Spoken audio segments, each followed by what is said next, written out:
jibu kwangu yani kama linanihitaji hivi nilifanyia ufafanuzi. By protection, hiyo ni akili ya ziada ambayo inakuwa inatumika. Na nilitumia akili ya ziada, niligundua kwamba yenyewe ilikuwa inafanya vitu ambavyo ni extra, lakini extra mind, ambavyo mimi nashindwa kuvizingatia kwa kutumia akili yangu hii ambayo nitaitumia kwenye kila kitu. Nilitafakari, baadaye nikaamua kupotezea, lakini nikasema mimi ni mpambanaji, wanapambana kupata chochote ninachotaka. Kwa hiyo hata majibu pia nitayapata, na kama itakuwa vile ilivyo, natakiwa kuwa mwangalifu mapema, kwa sababu hili ni dili, halafu ni dili ambalo litanipatia pesa nyingi kulingana na mtu mwenye jinsi alivyo. Basi bwana, ile siku ilipita kwa maseke sana, na kesho asubuhi ikafika. Palipokucha tu nikajiuliza, kwa nini Valencia hahudhurii ofisini, alafu akija hapa anakuja kwa sababu ya kukutana na mzee tu? Nikasema hapana. Unajua malalamiko yapo hadi ofisini kulingana na upungufu wa Valencia kwenye nafasi yake. Hajali, analeta visingizio tofauti ambavyo havina mantiki sana. Nikaona kuna kitu, na hichi kitu kinaweza kuwa kibaya, na ndio maana hata mzee amedhorotika kwenye upande wa kuja kumaliza kazi ambayo tumekubaliana amalize. Nikaona isiyo nzuri hata kidogo. Nikasema okay, wacha nitafanya mchezo mmoja. Akili ya ziada inaweza kukufanya kutengeneza image ya kitu ambacho hakiwezekani alafu kikawezekana.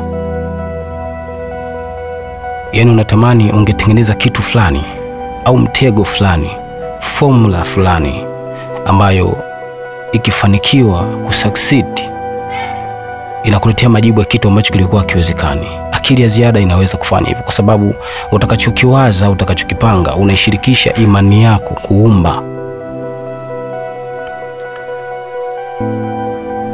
Nilitamani siku moja wale watu kama huo wanakuwa pamoja, basi wawe pamoja, alafu nipate nafasi ya kuongea na mmoja wapo kwenye simu, alafu mwingine awepo pembeni wala unimsikie. Nilitamani kitu kama hicho. Ajabu ni kwamba ilipofika jioni tu ya siku hiyo, mzee alinipigia simu, na alikuwa kwenye mazingira tulivu sana. Alinipigia kwa furaha sana, akaniambia, Mawazo, unajua natamani nikushirikishe kitu.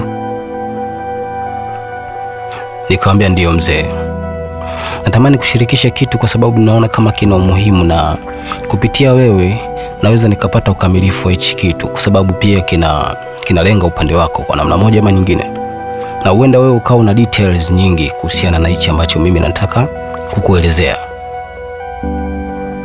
Pembeni nikamsikia Valencia anaongea, anamwambia Mawazo anakusikiliza huko anachora, na kisha kwaga namsikiliza mtu hivyo waga focus. Kwa nini usisikilizie muda mwingine? Mzee akajibu hapana, Mawazo huwa ananisikiliza sana nikimpigia simu. Basi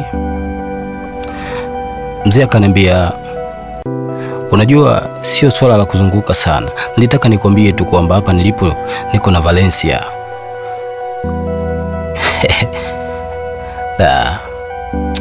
Moyo wangu ulifunguka sana, ulifunguka haraka, yani katika spidi ambayo kuna vitu vingi vilitoka nje na ukabaki kuwa mwepesi.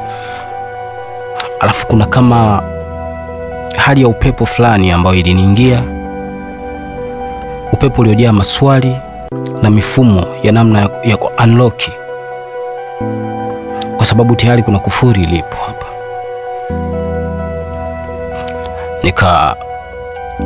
Nikajiuliza, inailipaje? Nikaona nailipa hapa kwenye kumjibu mzee kuhusiana na kitu anachoniambia. Nikamwambia, vizuri sana mzee, najua unamkubali sana na ingekuwa rahisi sana wewe kuwa karibu naye kulingana na alifanya vizuri sana kwenye kitu chako.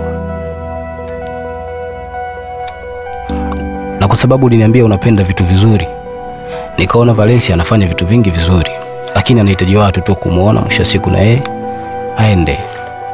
Kwa hiyo wewe umemtimizia Valencia kitu kimoja.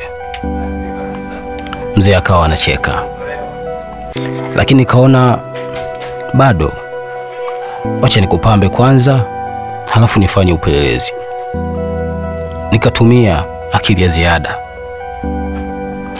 nikamwambia, hata hivyo, mbona mimi nafahamu kama uko na Valencia muda mrefu sana, kwa sababu tangu kipindi mnaanza kuwa marafiki wa karibu, Valencia alishanipatiaga taarifa.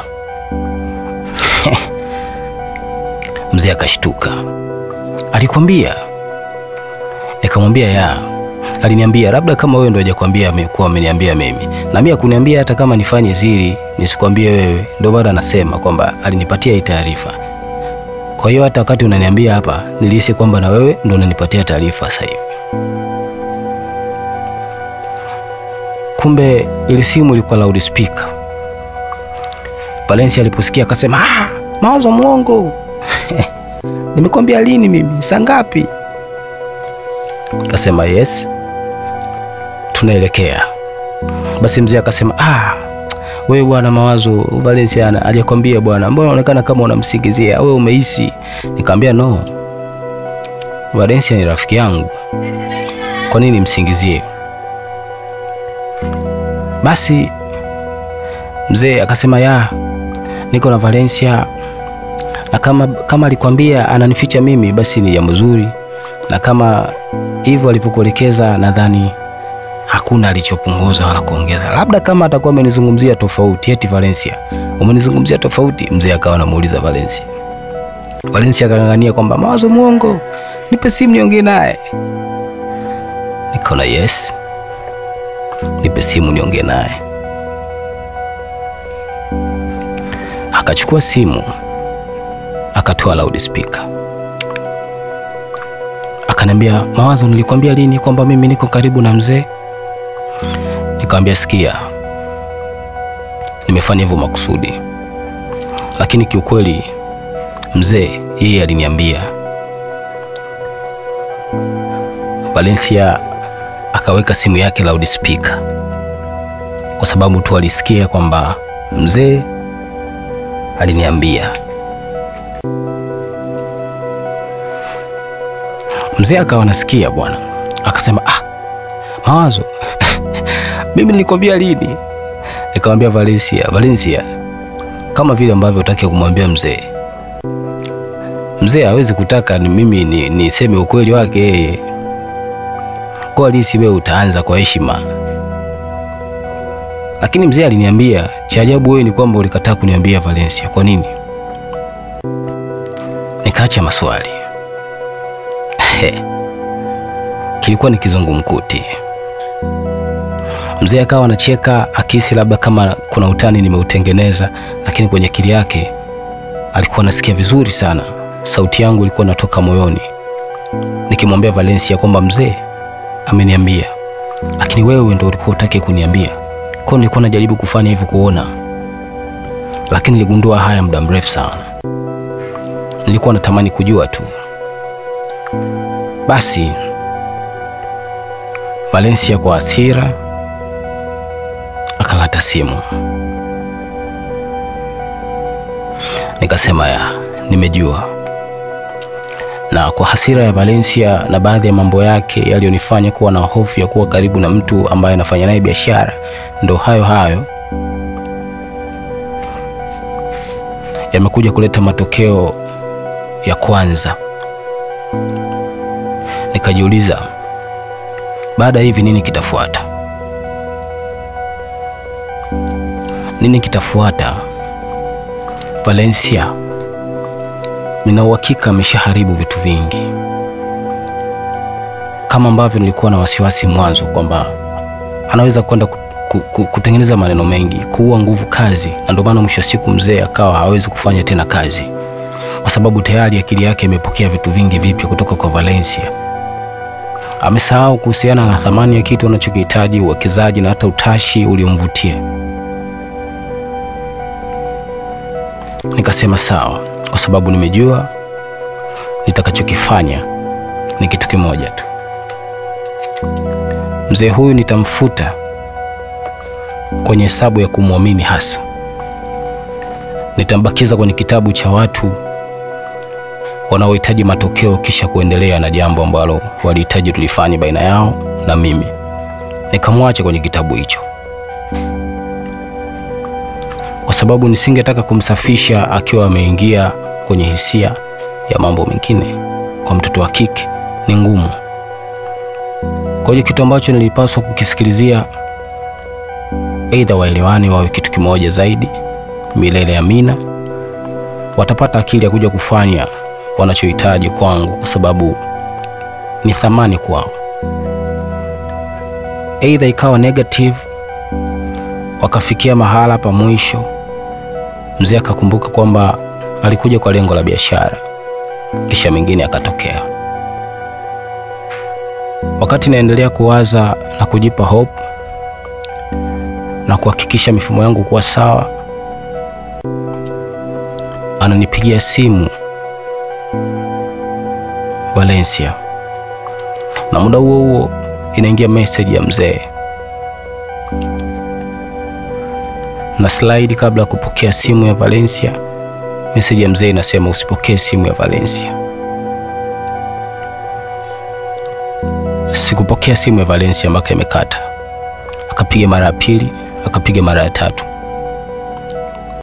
Akatuma ujumbe. Akasema, umekaa kisnichi sana. Nikasema da, yeye amekaa kiuzuri sana.